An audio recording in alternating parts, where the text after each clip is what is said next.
Olá, turma do segundo ano. Hoje nós teremos aula de filosofia e sociologia juntas, tá? E nós vamos estudar os principais assuntos para encerrar o material de vocês. Na primeira parte, nós vamos ver filosofia e nas últimas partes dos slides nós vamos ver sociologia. Na parte de filosofia, nós vamos ver a unidade 4, que fala sobre filosofia política. Se vocês observarem as 3 unidades da apostila de vocês, as 3 últimas, elas falam sobre filosofia política. Por isso que nós vamos resumir nessa 4ª, que é a unidade mais importante. Nossa aula começa com essa charge aí ilustrando como é que os cidadãos veem a política no nosso país. Olha só, tem uma frase no quadro. A frase é: o cidadão acredita nos políticos. Aí a professora diz: identifique o sujeito dessa frase, Marcela. Ela diz: deve ser um bobo. Ok? Porque aqui no nosso país a política não é vista com seriedade. Tem uma parte que fala sobre a questão das relações entre comunidade e poder.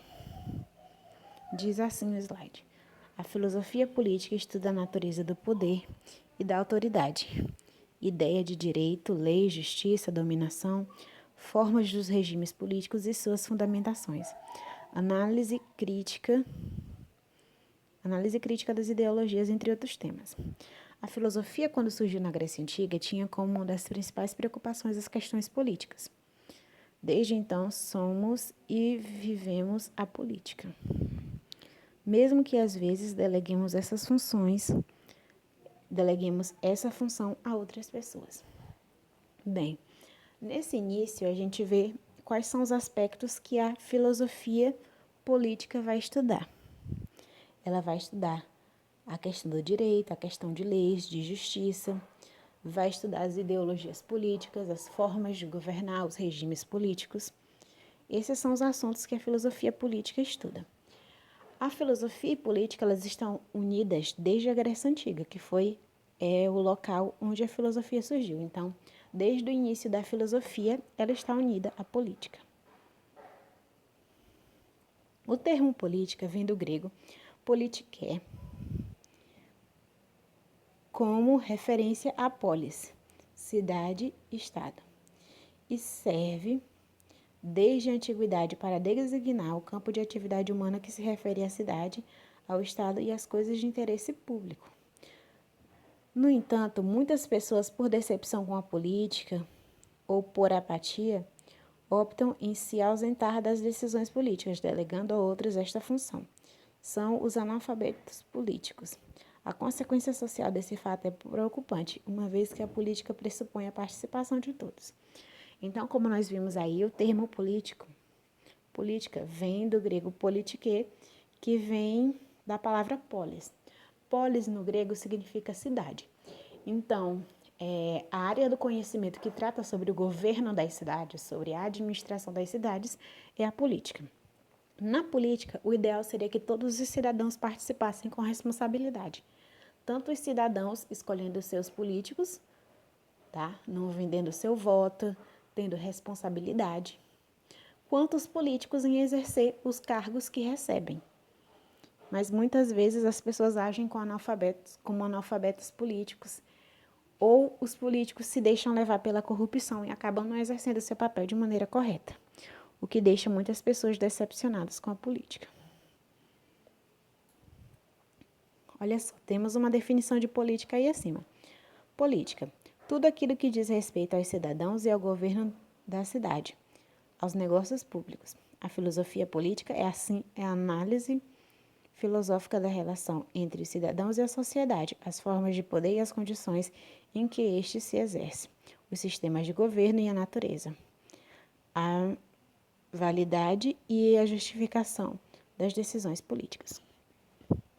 Então, a filosofia política, ela vai tratar sobre a maneira como as cidades são administradas, sobre as relações públicas, os negócios públicos. Ok? A partir dessa definição, podemos entender que a finalidade da política é a administração da coisa pública. Por isso, a política significa a tomada de decisões por intermédio de meios públicos, em oposição a interesses pessoais, ou seja, a política corresponde à esfera pública e não à esfera privada. Isso já nos dá a ideia de que as pessoas, quando participam da política, elas devem deixar de lado seus interesses pessoais e devem pensar no bem público, no bem coletivo, no bem de toda a sociedade. O termo política envolve assuntos relacionados à polis, que significa cidade, tá?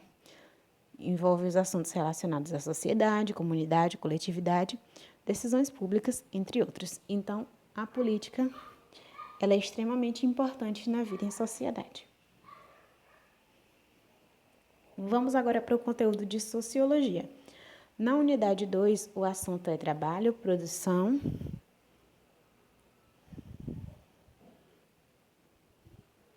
certo? Então, trabalho e produção são os assuntos da unidade 2. Primeiro, nós devemos entender como o trabalho surgiu. O trabalho nas diferentes sociedades. A palavra trabalho é originária do latim tripalium, que é um instrumento de tortura usado para manter presos os animais difíceis de ferrar e condenados. Assim, o trabalho estava associado à ideia de tortura, ou seja, trabalhar era o mesmo que ser torturado, certo? Então, a palavra trabalho vem da palavra tripalium, que era um instrumento de tortura usado nas sociedades antigas, tá? Ele era usado tanto para manter animais presos, mas em alguns casos eles eram usados para prender escravos também, como eu vou mostrar na imagem a seguir. Olha só, esse aí é um exemplo do uso do instrumento chamado tripalium. Isso quer dizer o quê? Quando o conceito de trabalho surgiu, o trabalho ele era visto como uma coisa muito ruim, tá? Por isso que ele foi associado à tortura. É como se trabalhar fosse ser torturado.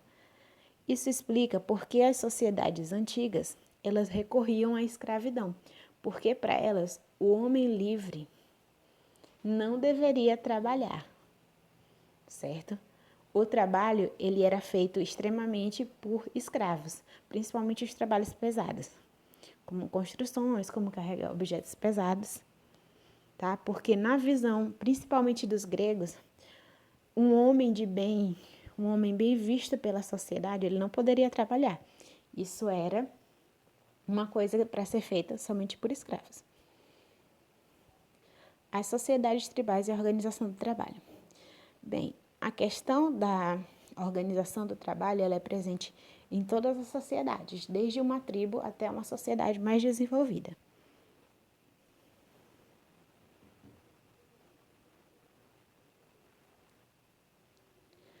No caso das sociedades tribais, eles não pensam a produção como algo separado das outras esferas da vida em sociedade. Como assim? A divisão de trabalho deles é feita com base em todos os ramos da sociedade. Deles, no caso. Todas as atividades são intimamente ligadas. Assim, a produção está ligada à expressão religiosa, ao processo educativo ou ao lazer. A produção para esses grupos não é orientada pela lógica da acumulação. Assim, não há sentido em produzir mais do que se vai consumir. Certo? Então, nas sociedades tribais, há pouca produção de objetos, de itens, de coisas. Porque as sociedades tribais, elas têm o hábito de viver com poucas coisas. Ou seja, as pessoas só vivem com aquilo que é necessário. A comida, poucas vestimentas, não tem uma acumulação de bens como existe na sociedade moderna, tá? Então, o trabalho nas sociedades tribais é um trabalho mais leve. Escravidão e servidão. Durante um longo período histórico, a utilização de mão de obra escrava era considerada legítima. Exemplos disso são a sociedade grega e romana. Durante toda a antiguidade, ou a sociedade brasileira durante o período colonial. Certo? Então, a escravidão, ela foi uma consequência da visão que as pessoas tinham sobre o trabalho. Como eles acreditavam que o trabalho era algo algo tortuoso. E também, na visão deles, homens livres não deveriam trabalhar. Eles preferiam destinar os serviços que eram considerados trabalhos braçais forçados aos escravos. Com base nisso, nós tivemos o surgimento dos direitos humanos. Por quê? Quando a sociedade começou a desenvolver vários tipos de trabalho, os empregadores começaram a explorar esses trabalhadores. Daí, pessoal, surgiu os direitos humanos para fazer a proteção dos trabalhadores. Graças a esses direitos humanos, as empresas elas não têm condições de explorar completamente os indivíduos como se fossem escravos, tá? Porque o trabalhador é protegido pelos direitos humanos, ok? Aqui nós tivemos grandes cidadãos da história que desenvolveram a habilidade de lutar a favor dos direitos humanos em vários períodos da nossa história. Nós temos Mandela, que personificou a luta contra o racismo, Nelson Mandela, o ex-presidente da África do Sul, que lutou contra a desigualdade durante o apartheid. Nós temos aí a imagem também de Churchill, que comandou a vitória sobre o nazismo durante a Segunda Guerra Mundial. Temos o Gandhi, que descobriu a força dos mais fracos. Tá? Gandhi foi um monge budista que pregava a paz pelo mundo. Na unidade 3 da apostila de vocês de Sociologia, vai falar sobre a globalização e o neoliberalismo. A globalização, como o próprio nome evidencia, é um processo de integração em âmbitos econômicos, principalmente social e político, entre países e indivíduos do mundo todo. Então, a globalização nada mais é do que o fenômeno em que todos os países do globo terrestre estão interligados. A gente percebe muito isso hoje em dia, por exemplo, através da internet. Coisas que acontecem em outro lugar do mundo acabam influenciando todo o planeta. Todo o planeta fica sabendo, certo? Então, nós estamos em um mundo, aliás, globalizado, onde todos os países estão conectados. E o neoliberalismo? Neoliberalismo, ele vem da palavra liberalismo, que significa liberdade de comércio. Hoje em dia, nós temos as importações e exportações facilitadas. Os países têm relações comerciais bem fortes, tá? Isso é graças ao neoliberalismo, que promove a liberdade do comércio entre países. Essa foi a nossa aula. Obrigada pela atenção de vocês. Fiquem com Deus. Tchau.